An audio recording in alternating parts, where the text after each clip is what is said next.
सिमरन हमेशा की तरह आज भी कॉलेज गई। जैसे ही वह कॉलेज खत्म होने के बाद बाहर आई तो उसे लेने उसका बॉयफ्रेंड अजय वहां गाड़ी लेकर आ गया। अजय ने सिमरन से कहा, क्यों ना आज कॉफ़ी पीने चले। वह उसके साथ बैठकर कॉफ़ी पीने चली गई। सिमरन अजय पर बहुत शक करती थी। उसे लगता था कि कहीं अजय उसे धोखा ना दे दे। कॉफ़ी पीते समय सिमरन ने अजय से कहा, अब कितने दिन हम ऐसे चुप चुप कर मिलते रहेंगे। मेरा मानना है कि अब हमें शादी कर लेनी चाहिए। अजय ने गर्दन हिलाते हुए हाँ में जवाब दिया। फिर वह बोला, ठीक है, मैं कल ही तुम्हारी माँ से मिलने आऊँगा और हमारे रिश्ते की बात करूँगा। अजय इस बात से बहुत परेशान था कि सिमरन उस पर हमेशा शक करती थी। वह नहीं समझ पाता था कि वह इतना शक क्यों करती थी। पर अजय ने मन में सोचा कि जब हमारी शादी हो जाएगी तो सिमरन में थोड़ा बदलाव आएगा और वह मुझ पर शक करना बंद कर देगी। फिर अगले दिन अजय सिमरन के घर आया। उसने दरवाजे पर बेल बजाई। तभी सिमरन की माँ सोनम ने दरवाज़ा खोला। फिर अजय ने कहा, नमस्ते आंटी जी। इतना बोलते ही सोनम ने अजय को अंदर बुलाया और बैठने को कहा। कुछ देर बाद वहाँ सिमरन भी आ गई। सिमरन ने पहले ही अपनी माँ को अजय के बारे में बता दिया था।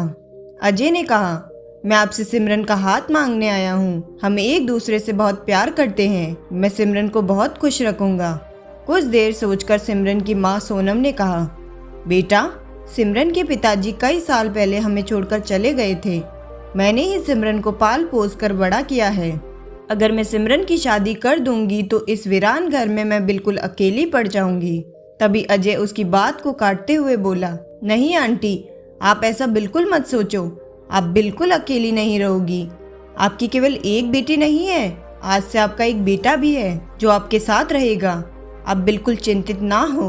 मैं शादी के बाद सिमरन को कहीं नहीं ले जाऊंगा। सिमरन यही रहेगी।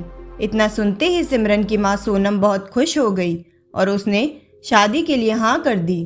कुछ दिनों बाद सिमरन और अजय की शादी हो गई। एक दिन अजय ने सिमरन से पूछा, सिमरन, क्या मैं तुमसे एक बात पूछूं? सिमरन बोली, हाँ पूछो।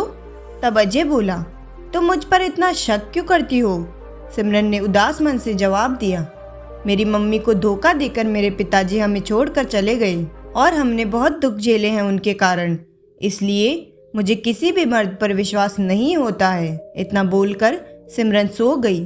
अजय और सिमरन की माँ सोनम जब भी वक्त मिलता बैठकर बातें करते रहते थे और यह देखकर सिमरन को मन ही मन बहुत गुस्सा आता था। अजय रोज ऑफिस जाता और सिमरन को भी कॉलेज अपने साथ ले जाता था। एक दिन अजय ऑफिस से जल्दी आ गया। कुछ देर बाद सिमरन भी कॉलेज से घर आ गई और जैसे ही वह घर में अंदर घुसी, उसे मम्मी के कमरे से बात करने की आवाज आ रही थी। वह धीरे धीरे अपने माँ के कमरे की ओर गई तो उसे कमरे में से अजय की आवाज आ रही थी। सिमरन ने झट से दरवाजा खोला तो उसने देखा कि अजय उसकी माँ का हाथ पकड़े बिस्तर पर बैठा हुआ था। तभी सिमरन जोर से चिल्लाकर बोली, मैं जानती थी कि सभी मर्द एक जैसे होते हैं। तुमने मुझे धोखा दिया है और कुछ नहीं तो तुम मेरे माँ के साथ। इतना कहकर सिमरन जोर जोर से रोने लगी। अजय को गुस्सा आ गया। उसने खड़े होकर सिमरन को एक जोर से थप्पड़ मारा और कहा, हद होती है सिमरन। सिमरन, आज तो तुमने हद ही कर दी। कोई भी सच्चाई जाने बिना तुमने अपनी माँ पर ही इल्जाम लगाना शुरू कर दिया।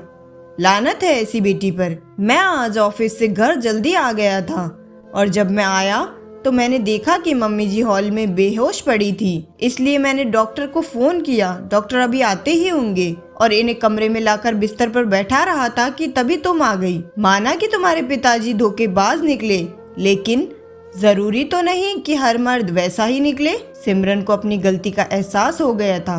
वह उसकी माँ के गले लगकर जोर जोर से रोने लगी और माफ़ी मांगने लगी। अगर यह कहानी आपको पसंद आए तो वीडियो को लाइक करें और चैनल को सब्सक्राइब ज़रूर करें। धन्यवाद।